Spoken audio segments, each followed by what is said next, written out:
ओम नमः शिवाय। शिवजी सदा सहाय। ओम नमः शिवाय। गुरुजी सदा सहाय। जय गुरुजी। शुक्राना गुरुजी। सभी संगत को जय गुरुजी।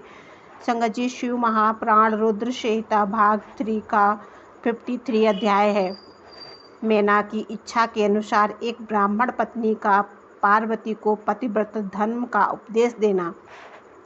ब्रह्मा जी कहते हैं कि नारद तथांतर सप्त ऋषियों ने हिमालय से कहा कि गिरिराज, अब आप अपनी पुत्री पार्वती देवी की यात्रा का उचित प्रबंध करें। मुनीश्वर यह सुनकर पार्वती की भावी विरह का अनुभव करके गिरिराज कुछ काल तक अधिक प्रेम से कारण विषाद में डूबे रहे। कुछ देर बाद सचेत हो शैलराज से तथास्तु कह मैना को संदेश दिया कि हिमवान का संदेश पाकर हर्ष और शोक के वशीभूत हुए मैना पार्वती को विदा करने के लिए उद्यत हुई। शैलराज की प्यारी पत्नी मैना ने विधि पूर्वक वैदिक और लौकिक कुलाचार का पालन किया और उस समय नाना प्रकार के उत्सव मनाए। फिर उन्होंने नाना प्रकार के रत्न जड़ित सुंदर वस्त्रों और 12 आभूषणों द्वारा रजोचित श्रृंगार करके पार्वती को विभूषित किया। तत्पश्चात मैना के मनोभाव को जानकर एक सती साध्वी ब्रह्म पत्नी ने गिरिराज को उत्तम पतिव्रत की शिक्षा दी। ब्राह्मण पत्नी बोली, गिरिराज किशोरी, तुम प्रेम पूर्वक मेरा यह वचन सुनो। यह धर्म तो बढ़ाने वाला है, यह लोक और परलोक में भी आनंद देने वाला है तथा श्रोताओं को भी सुख की प्राप्ति कराने वाला है। संसार में पतिव्रत नारी ही धन्य है, दूसरी नहीं।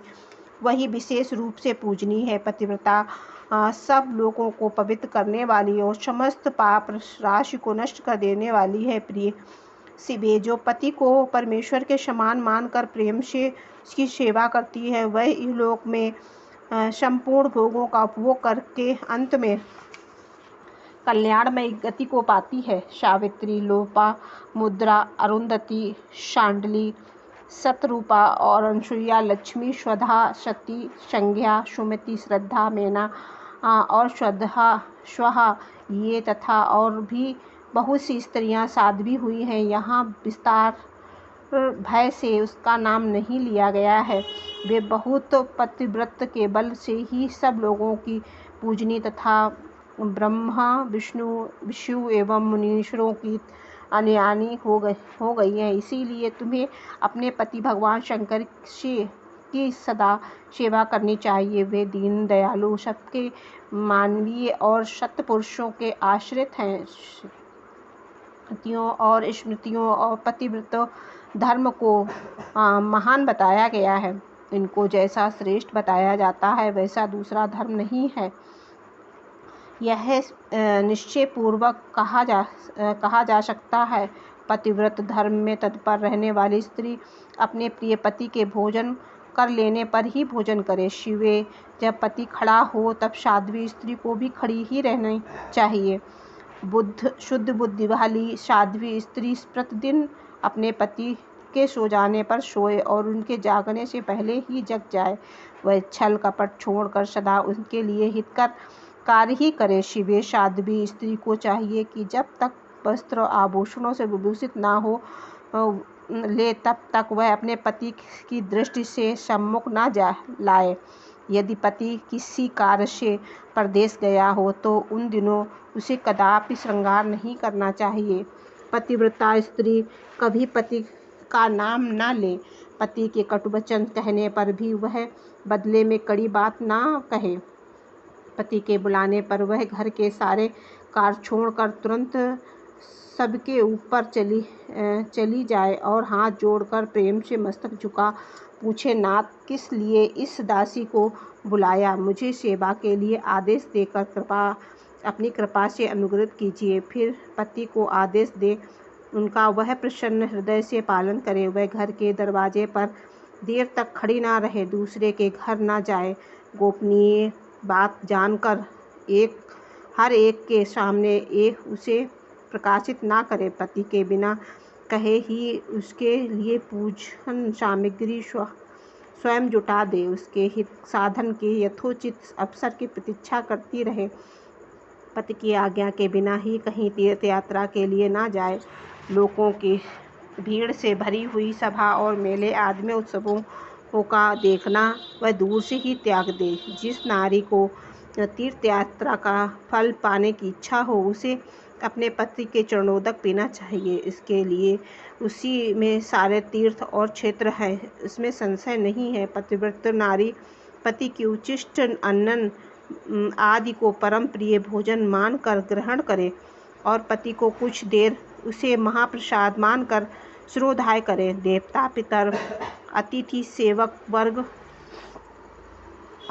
गौ तथा भिक्षुक समान के लिए उन अन्न का भाग दिए बिना कदापि भोजन ना करे। पतिव्रत धर्म में तत्पर रहने वाली गृह देवी को चाहिए कि वह घर की सामग्री को संयम एवं सुरक्षित रखे, गृह कार्य में कुशल हो, सदा प्रसन्न रहने और खर्च की ओर से हाथ खींचे रहे। पति की आज्ञा के बिना उपवास व्रत आदि ना करे, अन्यथा उसे उसका कोई फल नहीं मिलता है, वह घर में नरकगामियों होती है। पति सुखपूर्वक बैठा हो और या इच्छानुसार क्रीड़ा, विनोद और मनोरंजन में लगा हो, उस अवस्था में कोई आंतरिक कार्य या आ पड़े तो वह पतिव्रत स्त्री अपने पति को कदापि न उठाए। पति नपुंसक हो गया हो तो दुर्गति में पड़ा हो, रोगी हो, बूढ़ा हो, सुखी हो अथवा दुखी हो, किसी भी दशा में नारी अपने उस एकमात्र पति का उल्लंघन न करे। रजस्वला होने पर वह 3 रात्रि पति को अपना मुख न दिखावे अर्थात तो उससे अलग रहे। जब तक स्नान करके शुद्ध न हो जाए तब तक अपनी कोई बात भी वह पति से कानों में ना पड़ने दे। अच्छी तरह से स्नान करने के पश्चात सबसे पहले वह अपने पति के मुख का दर्शन करे, दूसरे किसी का मुख कदापि ना देखे अथवा मन ही मन पति का चिंतन कार्य सूर्य का दर्शन करे। पति की आयु बढ़ने की अभिलाषा रखने वाली पतिव्रता नारी हल्दी, रोली, सिंदूर, काजल आदि, चोली, पान, मांगलिक आभूषण आदि, केशों का संवारना, चोटी गूंथना तथा हाथों में कान के आभूषण, इन सबको अपने शरीर से दूर ना करे। यह धोबिन, छिन्न या उल्टा, सन्यासिनी या भाग्यहीन स्त्रियों को वह कभी अपनी सखी ना बनाए। पति से द्वेष रखने वाली स्त्री का वह भी कभी आदर ना करे। कहीं अकेली ना खड़ी हो, कहीं नंगी होकर ना नहाए। सती स्त्री ओखली, मूसल, झाड़ू, सिल जा और द्वार के चौखट के नीचे लकड़ी पर कभी ना बैठे। काल के सिवा और किसी भी समय में वह पति के सामने दृष्टा ना करे। जिस जिस वस्तु की पति की रुचि हो उसमें स्वयं ही प्रेम करे। पतिव्रता देवी सदा पति का ही हित करने वाली होती है। वह पति के हर्ष से हर्ष माने, पति के मुख का विषाद की छाया देख स्वयं भी विषाद में डूब जाए और वह प्रीतम पति के प्रति ऐसा बर्ताव करे जिससे वह उन्हें प्यारी लगे। पूर्णात्मा पतिव्रत देवी सदा पति का हित चाहने वाली होती है। वह पति के हर्ष में हर्ष मनाने वाले, पति के मुख का विषाद की छाया देख स्वयं ही विषाद में डूब जाए। वह प्रियतम पति के प्रति ऐसा बर्ताव करे जिससे वह उन्हें प्यारी लगे। पूर्णात्मा पतिव्रत स्त्री संपत्ति और विपत्ति में अपने पति के लिए एक सी रहे, उसने मन में कभी विकार न आने दे और सदा धैर्य धारण किए रहे। घी, नमक, तेल आदि के समाप्त हो जाने पर भी वह पतिव्रता स्त्री पति से सहसा यह ना कहे कि अमुक वस्तु नहीं है। वह पति को कष्ट या चिंतन में ना डाले। देवेश्वर पतिव्रता नारी के लिए एकमात्र पति ही ब्रह्मा, विष्णु और शिव से ही अधिक माना गया है। उसके लिए अपना पति शिव रूप में ही है, जो पति की आज्ञा का उल्लंघन करके व्रत और उपवास आदि का नियम पालन करती हैं।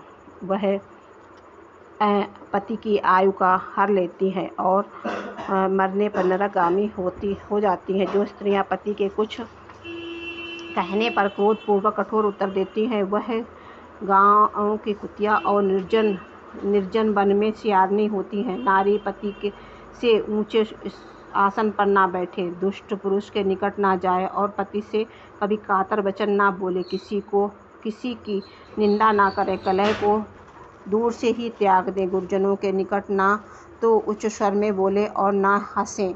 जो बाहर से पति को आते देख तुरंत अन्न जल भोज वस्तु पान और वस्त्र आदि से उसकी सेवा करती हैं, उनके दोनों चरण दबाती हैं, उनके मीठे वचन बोलती हैं और प्रीतम के खेद को दूर करने वाली अन्य उपायों में प्रसन्नता पूर्वक उन्हें संतुष्ट करती हैं, उनसे मानो तीनों लोगों को तृप्ति और संतुष्ट कर दिया है। पिता, भाई और पुत्र परिमित सुख देते हैं, परंतु पति असीम सुख देता है। अतः नारी को सदा अपने पति का पूजन आदर सत्कार करना चाहिए। पति ही देवता, पति ही गुरु, पति ही धर्म और तीर्थ तथा एवं व्रत है। इसीलिए सबको छोड़कर एकमात्र पति का ही आराधना करनी चाहिए।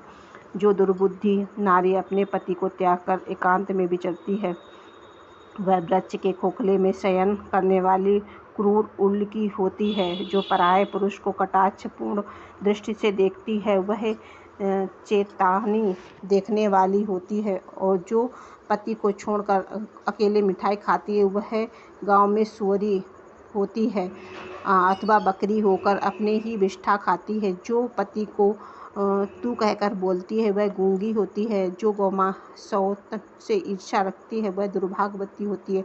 जो पति की आंख बचाकर किसी दूसरे पुरुष पर दृष्टि डालती है, वह टेढ़ी भौं वाली और कुरूपा होती है, जिससे निर्जन शरीर तत्काल अपवित्र हो जाता है। उसी तरह पतिव्रता हीनता नारी भली भांति स्नान करने पर ही सदा अपवित्र ही रहती है। लोक में वह माता धन्य है, वह जन्मदाता पिता धन्य है, तथा वह पति भी धन्य है जिनके घर में पतिव्रता देवी का वास करती हैं। पतिव्रता के पुण्य से ही पिता, माता और पति के कुलों की 3-3 पीढ़ियों के लोग स्वर्ग को सुख भोगते हैं। जो दुराचारणी स्त्रियां अपनी शील भंग कर देती हैं, वे अपने माता पिता और पति तीनों लोगों के कुलों को नीचे गिराती हैं तथा इस लोक और परलोक में भी दुख पाती हैं। पतिव्रता पैर जहाँ जहाँ पृथ्वी पर स्पर्श करता है, वहाँ वहाँ भूमि पाप रहित तथा परम पावन बन जाती है। भगवान सूर्य, चंद्रमा तथा वायु देव भी अपने आप को पवित्र करने के लिए ही पतिव्रता का स्पर्श करते हैं और किसी दृष्टि से नहीं। जल भी सदा पवित्र पतिव्रता का स्पर्श करना चाहता है और उसका स्पर्श करने के लिए वह अनुभव करता है कि आज मेरी जड़ता का नाश हो गया है, आज मैं दूसरों को पवित्र करने वाला बन गया हूँ। भार्या ही गृहस्थ आश्रम की जड़ है, भार्या ही सुख का मूल है, भार्या से ही धर्म के फल की प्राप्ति होती है तथा भार्या ही संतान की वृद्धि के कारण है।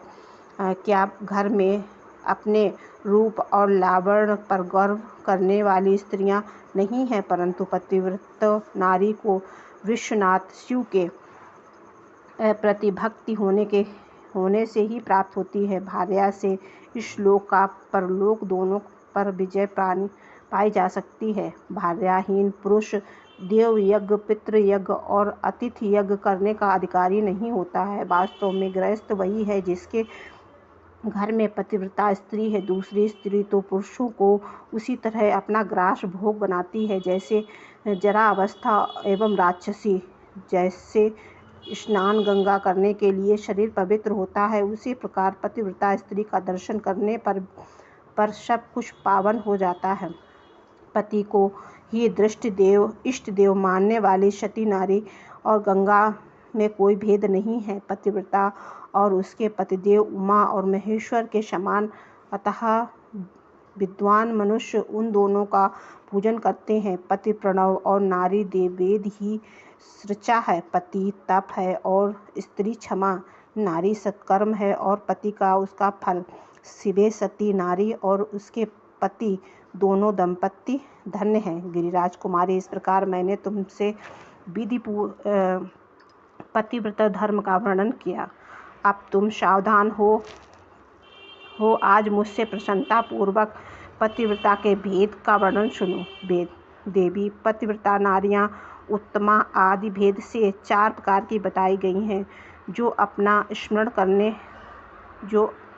करने वाले पुरुषों का सारा पाप हर लेती हैं। उत्तमा, मध्यमा, निष्ठा और अतनिष्ठिका, ये पतिव्रता के 4 भेद हैं। और अब मैं इनके लक्षण बताती हूँ, ध्यान देकर सुनो भद्रे। जिनका मन सदा स्वप्न में भी अपने पति को ही देखता है, दूसरे किसी पर पुरुष को नहीं, वही स्त्री उत्तमा या उत्तम श्रेणी की पतिव्रता नारी कही गई है। शैलजे, जो दूसरे पुरुषों की उत्तम बुद्धि से पिता, भाई और पुरुष के समान देखती है, उसे मध्यमा श्रेणी की पतिव्रता कही गई है।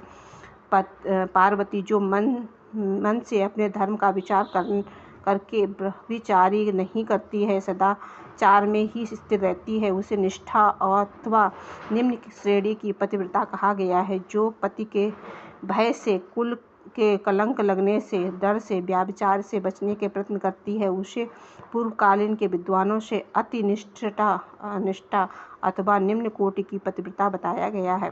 शिवे, ये चारों प्रकार की पतिव्रताएं समस्त लोगों का पाप नाश करने वाली और उन्हें पवित्र बनाने वाली हैं। अत्रि की स्त्री अनसुईया ने ब्रह्मा, विष्णु एवं शिव, इन तीनों देवताओं को प्रार्थना से पतिव्रत के प्रभाव का उपयोग करके बाहर रह के सांप से मरे हुए एक ब्राह्मण को जीवित कर दिया। शैल कुमारी शिवे, ऐसा जानकर तुम्हें नित्य प्रसन्नता पूर्वक पति की सेवा करनी चाहिए। पति देव सेवन सदा समस्त अभिष्ट फलों को देने वाला है। तुम साक्षात जगदम्बा महेश्वरी हो, तुम्हारे पति साक्षात भगवान शिव। तुम्हारा जो चिंतन मात्र करने से स्त्रियां पतिव्रत हो जाएंगी। देवी, यद्यपि तुम्हारे आगे यह सब कहने का कोई प्रयोजन नहीं है, यद्यपि आज लोकाचार का आश्रय ले मैंने तुम्हें सत्य धर्म का उपदेश दिया है। ब्रह्मा जी कहते हैं कि नारद ऐसा कहकर वह ब्रह्माणी पत्नी शिव देवी को मस्तक झुका चुप हो गई। इस उपदेश को सुनकर शंकर प्रिया पार्वती देवी को बड़ा हर्ष हुआ। जय गुरु जी, शुक्राना गुरु जी।